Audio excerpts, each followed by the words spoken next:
दोस्तों, आज हम इस वीडियो में जानेंगे भगवान गणेश जी की महिमा के बारे में। नमस्कार दोस्तों, स्वागत है आपका हमारे YouTube channel soulful divine world में। परिचय।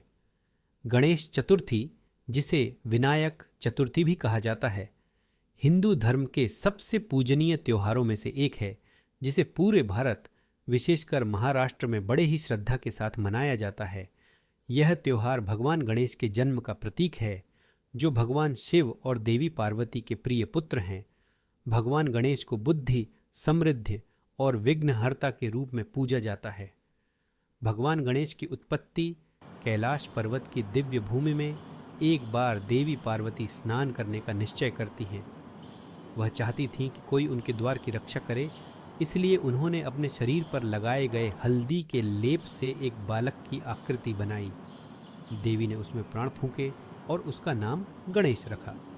उन्होंने गणेश को आदेश दिया कि वह दरवाजे की रक्षा करे और किसी को भी अंदर न आने दे। जब गणेश द्वार की रक्षा कर रहे थे, तभी भगवान शिव, जो लंबे समय से ध्यान में लीन थे, घर लौटे। भगवान शिव को गणेश के निर्माण की जानकारी नहीं थी, और जब इस बालक ने उन्हें उनके ही घर में प्रवेश करने से रोका, तो शिव को आश्चर्य हुआ। गणेश ने अपनी माता के आदेश का पालन करते हुए शिव को अंदर नहीं जाने दिया, जिससे दोनों के बीच टकराव हुआ। भगवान शिव ने क्रोधित होकर अपने गणों को आदेश दिया कि वे उस बालक को हटाएं, परंतु गणेश ने अकेले ही उन सभी गणों को हरा दिया। अंत में शिव जी ने क्रोध में आकर अपने त्रिशूल से गणेश का सिर काट दिया। जब देवी पार्वती बाहर आईं और अपने पुत्र को मृत देखा, तो उनका हृदय टूट गया। उन्होंने तुरंत गणेश को पुनः जीवित करने की मांग की। अपनी गलती का एहसास करते हुए और पार्वती को शांत करने के लिए भगवान शिव ने अपने सेवकों को उत्तर दिशा की ओर मुंह किए हुए पहले जीव का सिर लाने का आदेश दिया। सेवक एक हाथी का सिर लेकर लौटे। शिव ने उस सिर को गणेश के शरीर से जोड़ दिया और उसे पुनः जीवित कर दिया। इस प्रकार गणेश अपने अनोखे हाथी के सिर के साथ फिर से जन्मे।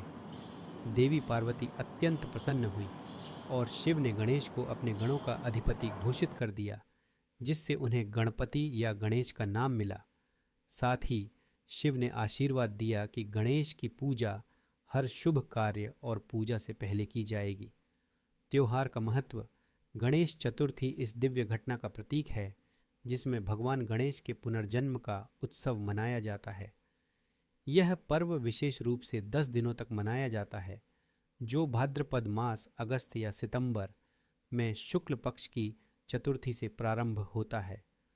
लोग भगवान गणेश की मिट्टी की मूर्तियों को अपने घरों या सार्वजनिक पंडालों में स्थापित करते हैं और उनकी पूजा, आरती और उनके प्रिय भोजन मोदक का भोग लगाते हैं।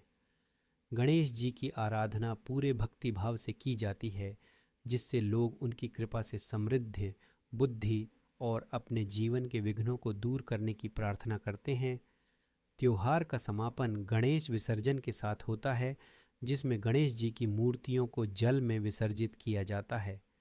यह जन्म और पुनर्जन्म के चक्र का प्रतीक है। साथ ही यह भगवान गणेश के कैलाश पर्वत लौटने का प्रतीक है, जो अपने भक्तों के कष्टों और विघ्नों को अपने साथ ले जाते हैं।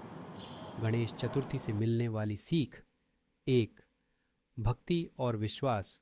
गणेश चतुर्थी हमें अटूट भक्ति और ईश्वर में विश्वास रखने का महत्व सिखाता है। 2. बुद्धि का प्रतीक। भगवान गणेश बुद्धि और ज्ञान के प्रतीक हैं, जो हमें हमेशा सही निर्णय लेने और ज्ञान प्राप्त करने की प्रेरणा देते हैं। 3. जीवन का चक्र। मूर्ति का विसर्जन जीवन की अस्थायीता का प्रतीक है, जो हमें भौतिक वस्तुओं के बजाय आध्यात्मिक यात्रा पर ध्यान केंद्रित करने की सीख देता है। 4.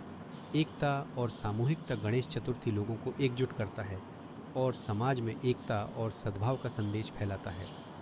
निष्कर्ष। गणेश चतुर्थी केवल एक त्योहार नहीं है, यह आत्मिक मूल्यों, भक्ति और सामूहिक एकता का समय है। यह भगवान गणेश की दिव्य बुद्धि और संरक्षण का उत्सव है, जो अपने भक्तों को सफलता का आशीर्वाद देते हैं और उनके जीवन के सभी विघ्नों को दूर करते हैं। जैसे ही हम इस पर्व को मनाते हैं, हमें भगवान गणेश की शिक्षाओं को याद रखना चाहिए और उन्हें अपने दैनिक जीवन में आत्मसात करने का प्रयास करना चाहिए। गणपति बप्पा मोरया।